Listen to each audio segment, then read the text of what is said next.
السلام عليكم ورحمة الله وبركاته وعنيجي أو ياسين maanta waxaynu soo qaadanayaa arrimihii familka iyo qoysaska ayaan dib ugu noqonayaa sharciyo cusub ayaa soo baxay marka waxaan idin sheegayaa saddex sharci oo aan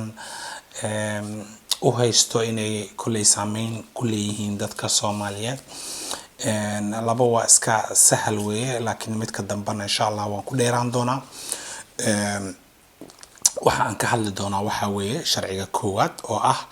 qofka la ganaaxo in ganaaxiisa lagu bedeli karo xabsi hadii uu lacagta bixin waayo ama uu diido inuu bixiyo ka labaad waxa weeye baasaboorka oo awal qiimihiisii uu ahaa 350 haddana waxaa laga dhigay 400 ina konton kale ta lagu saacidiyay iyo arrimaha qoyska oo waliba xasaasi ah oo aan ku dheeraan doono way farqado badan yihiin laakiin tusaale ahaan waxaan soo qaadayaa in caruurtaada marka laga qaado muddo gudahood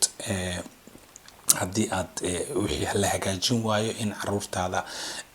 adoption lagu sameeyo macnaha ama qof kale waalid u noqonayo ama diid ama yaal macnaha cid wax ka dhageysanaysa male iyo sharciyo kale oo isaga ku dhex jiro oo waliba aad u adag oo aan idin sharxi doono mar labaad iyo mar saddexaad soo dhawaada waa anigii oo Yaasiin Cabdullaahi waxaan idin kala soo hadlayaa magaalada Göteborg ee dalka Sweden kuwiina igu cusub fadlan subscribe iyo inta noogu maaragtay faa'iideeyo insha Allah oo dadka ku soo xirmaan ku soo bataan talooyin iyo waanooyin fara badan baan idin haynaa oo dhan kasta taabanaya haday noqoto siyaasadda wadankan haday noqoto siyaasadda dalka haday noqoto yani wax walba aad idinkana u aragtaa inay xiiso leeyihiin anigana aan u arkinay xiiso iyo faa'iido intaba uu leedahay xiiso kaliya ma lahayn faa'iido dadku leedahay sida midkan oo kale hadda sharciyada cusub oo dhaqan gali doona hadii Ilaahay idmo kooda bisha 7 ee 2021 farqada ugu horeysa waa sidaan u sheegnay waxa weeye hadii lagu ganaaxo ganaaxyada oo kaleeto waxa ganaaxaaga waxa lagu bedeli karaa sharci ah oo soo baxay in ganaaxaaga lagu bedeli karo xabsi waxa jira dad runtii isu haysta ama yani qof aan dambi haysanin ama dambi gelin oo ganaax lagu xukumay maxkamad xataa kaga dacwoodo maxkamadda xataa ay ku raacday kuwi kale oo de sina dhibana u ah laakiin hadalkiisii iyo sheekadiisu ay socon weyday oo loo qaatay inuu dambi leeyahay oo la yiri ganaaxaasaytu waa saas weeye fuli oo bixi lacagta marka qofkii hadii uu wali dareemayo in uu dambigaas uusan gelin meel uu kaga dacwoodo oo kaleeto aysan jirin dad qaarkood baa jira diiday lacagtaas inay bixiyaan marka dadkaasay waliba lacagta haystaan ka hadlaya soo dadkaas oo kale marka waxa loogu talagalay in sharcigan ay lagu maquuniyo oo hadii ay bixin waayaan ganaaxiyada lacagta ganaaxa lagu ganaaxay in ganaaxoodii lacagta ahaa lagu bedelo xabsi inay galaan waxa kale oo runtii jira dad sabool ah oo aanan awoodin inay lacagtaas iyaguna iska bixiyaan taas sharciga kama aanan dhex arkin laakiin kuwan waxa laga hadlayaa dadka trots baa ku qoran macnaha waa dadka xoogaa isla qabweyn oo diidan macnaha sharciga ku dhacay midda labaad waxa weeye sharciga labaad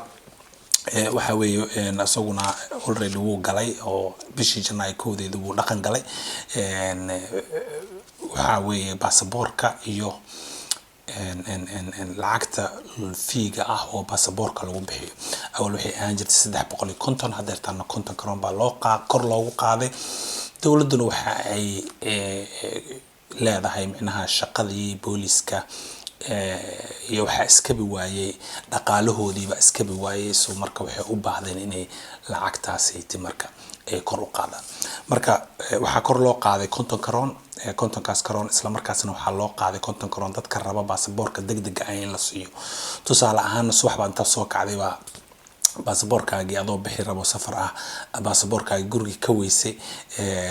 marka baasaboor degdeg ah baad u baahan tahay soo marka kaas baasaboorka degdega ah laftiisa 50 karoon baa lagu siyaadiyay soo marka sida ula socda midda ugu dheer oo aan rabo inaan ku dheeraado xoogaa waxa weeye arrimaha qoysaska familada qoysaska ah oo sharciyo dhaqan galay kooda bisha 7 laga soo saaray oo xisbiyada wadanka qasahan milyo partiga iyo xisbiga talada haya ay aad ugu sii adkeeyeen waalidiinta already ay dhibaatooyinka haysato biyadaasiti waxaad u moodaa xoogaa in ay ma garanayo dadka arrimahan soo diyaariyay inay laftooda caruur ahaan abuse ama dhibaatooyin lagu soo sameeyo. waxaad u moodaa si cadawtinimo leh maaragtay inay waalidiinta ula dagaalamayaan. sababaha aan ku astaynayo waxa weeye caruurta waxaa la yiri tusaale ahaan caruurta guryaha kaleeto la geeyay macnaha waalidkood laga soo qaado guri kaleeto la geeyay waalidiintaas loo geeyay haday muddo la joogan awalkii hore waxay ahaan jirtay 3 sano markay la joogan in loo ogolaado inay ilmahaasiti ay korsadaan macnaha iyaga waalid u noqdaan adoption baa la yiraahdaa ingiriiska ama adoptive Swedishka. so marka ilmahaasiti inay iyaga aabi hooyo u noqdaan mas'uuliyadoodii maamulkooda iyo saxiixooda iyo wax walba iyaga ay leeyihiin. taas marka mar walba waxa la weydiin jiray waalidiinta inay raali ka yihiin ilaa ay maxkamad qasabto. laakiin haddeertaan waxba uma baahna macnaha waxaa fursad loo siiyay macnaha in waalidiinta ilmahaaga haya haday rabaan inay ilmahaasiti adoption geystaan ama ay iyaga korsadaan noloshooda inta ka dhiman ama intay ka qangaarayaan xitaa in loo ogolaan karo. tusaale baan u soo qaadanayaa waxaa jiray gabar yar oo la yiraahdo loo bixiyay magaceeda lama sheegin laakiin waxaa loo bixiyay lilayatan waxa weeye wadnihii yaraa oo kaleeto hadaan si toos ah u turjino laakiin waa uun hadal eray jacayl ah macnaha xabiibtideedii oo kaleeto macaanteedii oo kaleeto la dhihi karaa. soo marka lilayatan baa loo baxshay gabadhaasiti waalidiinteedu waxay ahaayeen laba waalid oo mandooriyaha iyo waxyaalaha sida isticmaalay iyo qamriga muddo fara badan ayay maaragtay ayaa laga haystay. waalidiintii aad bay ugu dadaaleen inay gabadhoodii loo soo celiyo. gabadhii markii loo soo celiyay muddo kadibna gabadhii guriga ayay ku dhimatay. gurigii reerkii loo soo celiyay waalidiintii loo soo celiyay bay ku dhimatay. so marka sidaas darteed ayaa sharcigaanayta waxaa loo sii adkeynayaa macnaha in aanay caruurta marka ay waalidiin kale ay la koraan macnaha inaanay waalidiintii iyaga dhalay aysan u noqonin maxbuus oo wax walba aysan ka hor istaagin. taas hadaan hore uga sii socono waxa kale oo jirta maxkamaduhu in ay awood loo siiyay macnaha in ay waalidiinta ay si ku meel gaar ah uga qaadi karaan waalidnimada waxa la yiraahdo vornaadka waalidka mas'uuliyadda macnaha waalidnimada inay si ku meel gaar ah ay uga qaadi karaan oo ay loo dhiibi karo qof kaleeto oo macnaha dhanka dawladda ka socda ama dad diiwaan gashan oo la og yahay oo registeraysan oo degmada iyo communka ka registeraysan. mararka xaaladaas ay dhici kartaa waxaa jirta baa la yiri waalidiin waxaa jirta waalidkii kaleeto naftaba ka qaaday. yani tusaale ahaan aabihii hadduu hooyadii nafta ka qaado ama hooyadii hadday aabaha nafta ka qaado. so marka waalidkaasiti yani wuxuu luminayaa xuquuqdii ama mas'uuliyadii waalidnimo inta ay arrinkiisa dhinac u dhacay. marka waa si ku meel gaar ah arrinkaas isaguna waa sharci cusub oo lagu soo daray sharciyada oo iyaguna maaragtay dhaqangalaya. waxa kale oo jira macnaha oo isla sharcigan ku jira in waalidiinta qasbi karin caruurta in ay la kulmaan. tusaale ahaan waalid ama caruur aabahoodii hooyadood ka dacwooday oo yiri waana la dilay in caruurta macnaha aanan lagu qasbi karin waalidkii ayba markii horeba ka soo xarareen dhibaatada u geystay sida sharcigu ku qoray. sidoo kale waxa aad loo adkeeyay shuruucda xuquuqda caruurta iyo marxabeynta ama raaligelinta caruurta. tusaale ahaan haddii waalidka aabaha iyo hooyada ay isku haystaan aniga ilmihii haysanayo oo mas'uul ka noqonayo iyo aniga ilmihii mas'uul ka noqonayo sheekadaas inta Soomaalidu aad bay ugu badan tahay maadaama arrinkan aan muddo fara badan ku soo jiray aad baan u aqaanaa waan garanayaa. soo waalidiin fara badan oo xitaa turjubaan baan ahayo waalidiin fara badan oo maxkamadda aan ku arkayo waxaa jira ku dagaalamaya caruurta ana mas'uul ka noqonayo iyo kama noqonaysid oo qaarkood xataa eedayn isku soo jeedinaya wixii run iyo wixii been Ilaahay baa og maxkamadda og anigu ma ogin markaas turjubaan baa u tagay laakiin wixii waad maqlaysaa sheekada oo dhan baad ka dhargeysaa waxba kaama qarsana. soo marka waalidiin waxaa jirta marka iyaguna eedayn isku sameeyso oo ma garanaysa. soo marka sidaas marka ay dhacdo waxa wax laga weydiin karaa arrimahooda iyaga quseeya de caruur ahaan iyaga quseeya waxa wax laga weydiin karaa isla caruurta caruurta waxa la yeelan karaa waxa la yiraahdo waraysi ama verhoor bay dhahaan macnaha investigation ama baaritaan lagu sameeyo caruurta ayaa waxa la yeelanaya caruurtaasi in la waraysto halka waagii hore ay ka ahayd ilmaha inaan la wareysan karin ama waa koob inaan la wareysan karin waa labo hadii laga fursan waaye in waalidku fasax laga qaato iyo tan saddexaad oo ah in waalidka laftiisa uu la fadhiisto ilmaha marka wax la weydiinayo